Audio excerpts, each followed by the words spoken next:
right, so welcome back. Dude, I wish we could work on this thing more. However, life is extremely busy. If you're subscribed to Turbo John's Racing YouTube channel, if you're not, you should be. But if you are, then you realize that we've been putting John's hot rod together. That Fox body is turning out really nice. We took it to the track last night.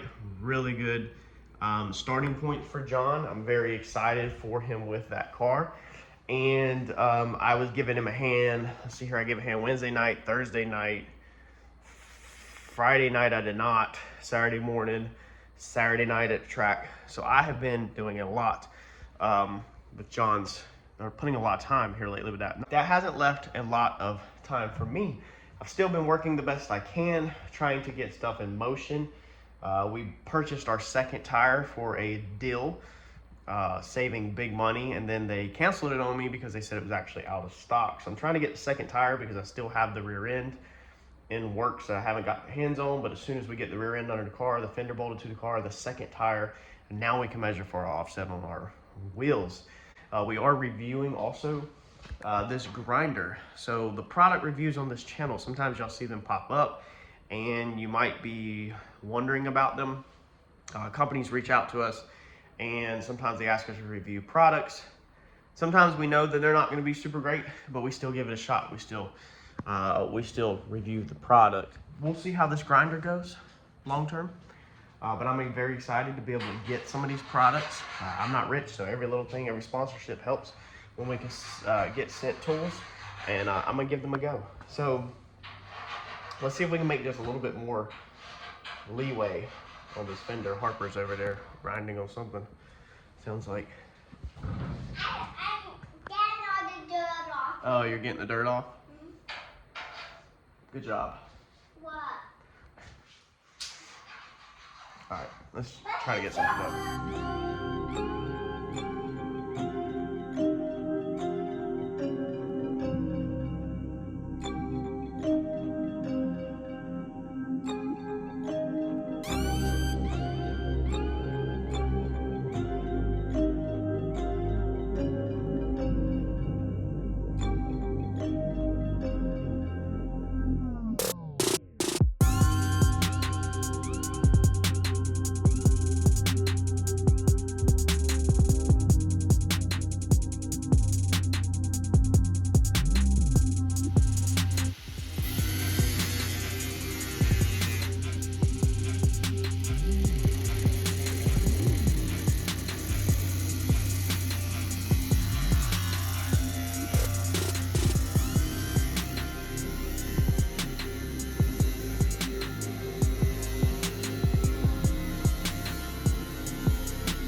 Have a cheat code on this because we still have the template off of the other side of the car, so we could get our same curve, which doesn't matter. It just tries to keep things symmetrical the best as possible.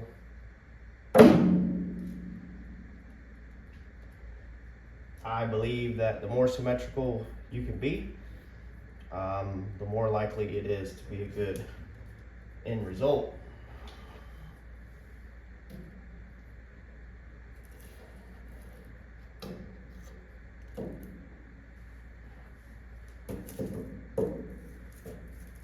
Oh, it ain't wanting to stick there.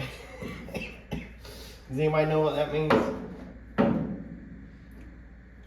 And you got all this spider cracking in the paint. It means there's a lot of filler there, or a lot of primer. That's gonna be pretty thick. It's not really beat up or hammered up from the inside, but there's some primer on there. I was half tempted to go and grind this down before we started working on it, but there's also a lot of rubberized undercoating on the backside. It's gonna weld like crap, but I don't feel like grinding it down, to be honest, right now. And I definitely don't want to do it inside. It makes so much dust inside this small garage, it is crazy. But this one's gonna be nasty. You can feel the weight of this thing also when you pick it up. Now, before paint, if you're asking about paint, or if you're thinking about the paint process, before the paint process, this has to go down because there's just a lot of messed up, damaged paint and stuff going on in this area. We've got to grind this out to patch this. Yeah, there's a lot going on in this area.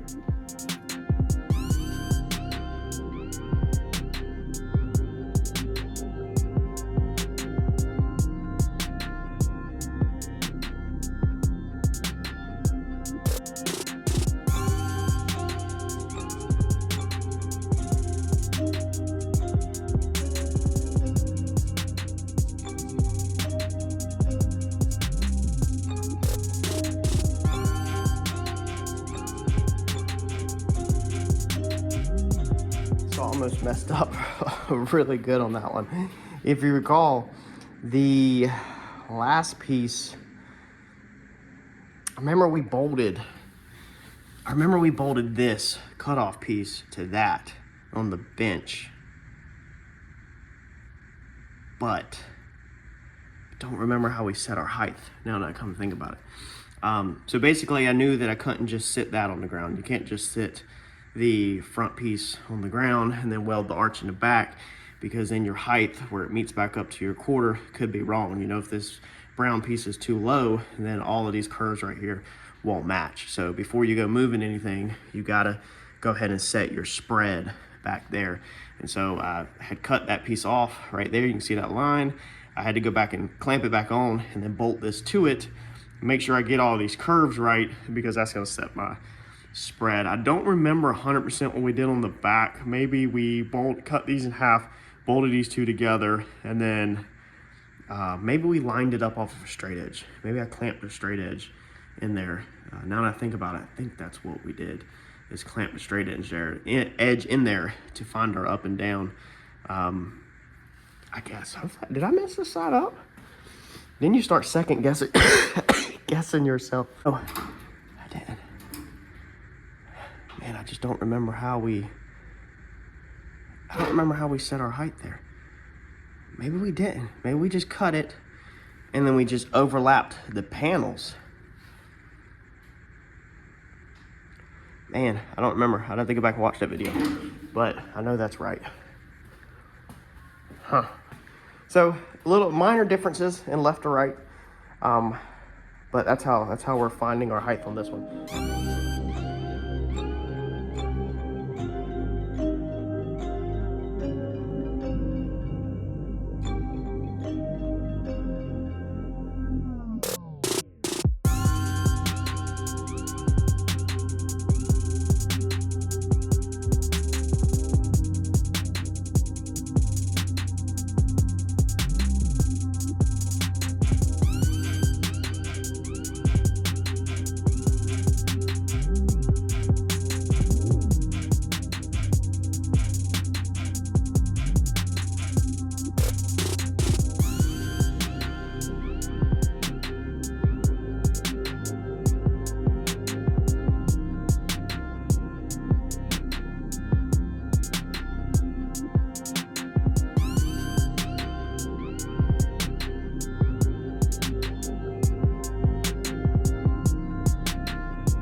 So honestly, struggling a little bit more with this side.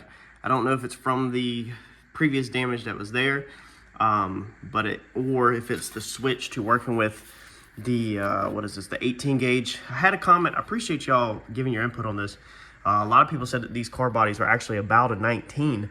And so restoring them, you're left with either going with a 20, like we fought with on the other side, or if you're gonna butt weld, stepping down to 18. 18 is pretty heavy, but if you're doing a little section like that, I don't feel like it's that big of a deal.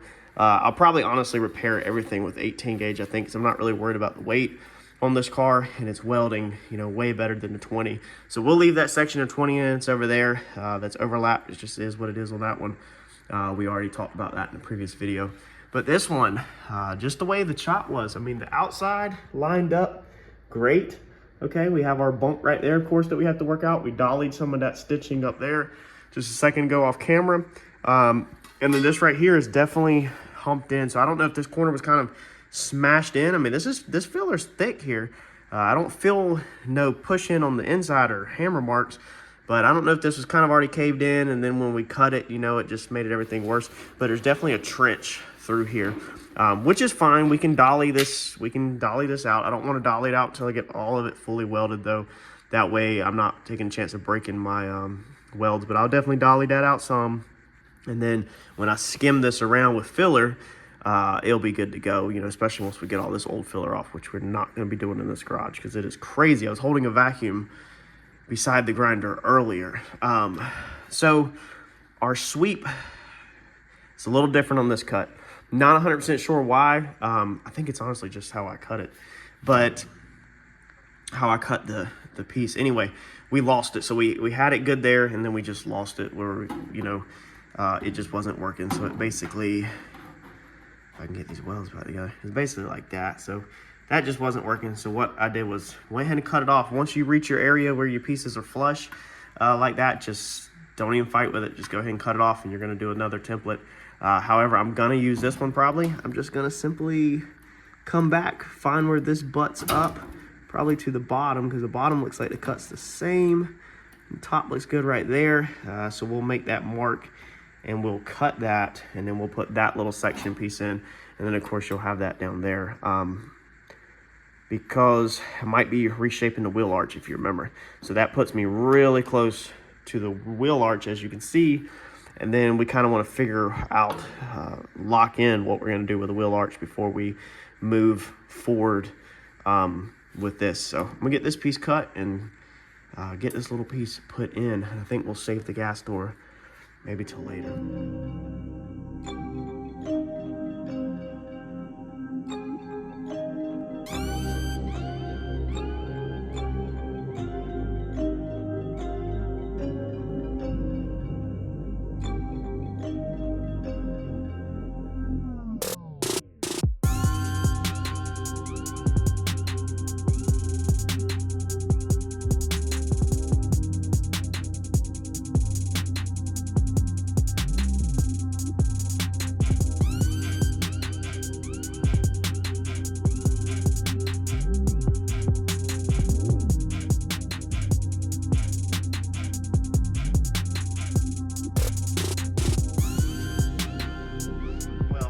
Got one side cut in, so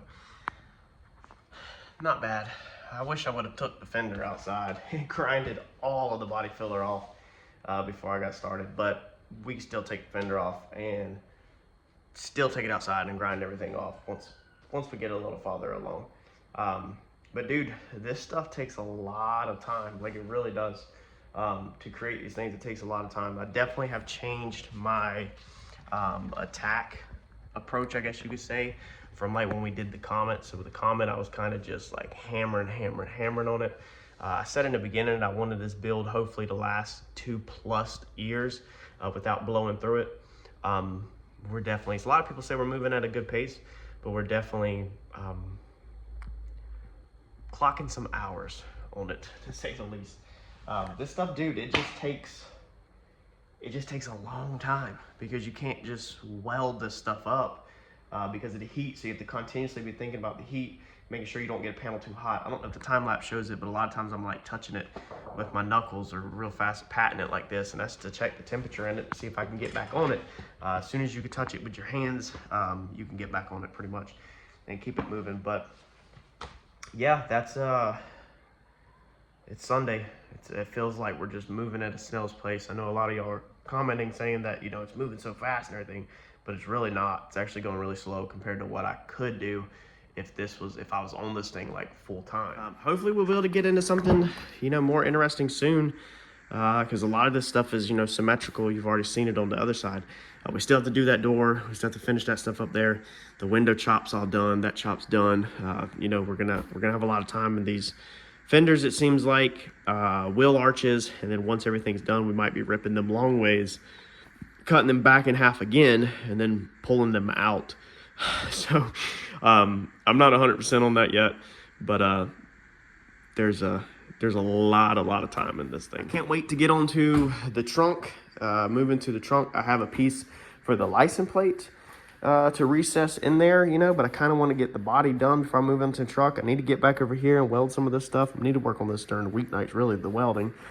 We still have to rip the fender somewhere in here and roll it in because it's flared out. Both sides are going to be like that. They have to be ripped on the front. I mean, we literally have more work on the front of the fender than we do on the rear. You can kind of see how it's bubbled out. Hopefully, if you're looking off that down there, if you can catch it, let's see. And Uncle Mike actually pointed this out to me. I didn't even notice it. See that? Yeah. So I don't know how many of y'all even thought about that, but the fenders are blowed out because of the change of angle. So that's something Uncle Mike pointed out. We need to finish section in this end so we can get this quarter panel back straight, and then a rip's gonna have to be put somewhere. We're gonna have to rip something somewhere to roll this thing back in, some kind of pie cut to get this front rolled back in and skinnied up where it matches the bottom per se. So we got a long ways to go, but she's moving along. She's getting there. We need to also finish welding this up slowly but surely.